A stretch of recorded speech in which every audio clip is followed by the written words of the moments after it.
وراثت میں خوشی سے حصہ معاف کر دینے سے حصہ ختم ہو جائے گا. اگر پیسہ ہے تو معاف کرنے سے ختم ہو جائے گا. اگر کوئی چھوٹا مکان ہے جس میں بہن کا بھی حصہ ہے بھائی کا بھی حصہ ہے اور وہ ڈیوائیڈ ہو ہی نہیں سکتا, یعنی ڈیوائیڈ کر دیا تو استعمال کے قابل نہیں رہے گا, اس مکان میں بھی دستبرداری صحیح ہے, اپنے حصے سے دستبردار ہونا.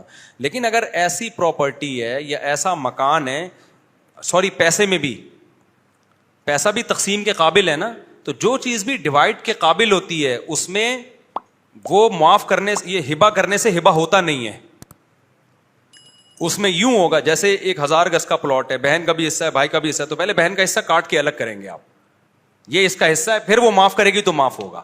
سمجھتے ہو کہ نہیں سمجھتے ہو؟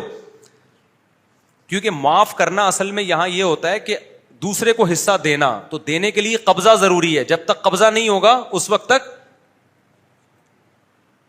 وہ ملکیت منتقل نہیں ہوگی, اور قبضہ جب تک دوسرا وارث اس پہ قبضہ نہیں کر لیتا, اور اس وقت تک قبضہ نہیں ہوگا جب تک اس کا حصہ الگ نہ ہو نا.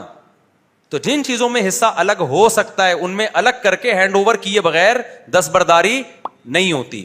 تو یہ جو کہتے ہیں نا میں نے اپنے پیسے معاف کر دیے, تو معاف تو اس میں جب تک اگلا قبضہ نہیں کرے گا نا, اس سے پہلے عورت کو حق حاصل ہے کہ وہ واپس لے لے. ہاں معاف کر دی اور اس نے بینک سے نکال کے قبضہ کر لیا, اب ہو گئے اس کے.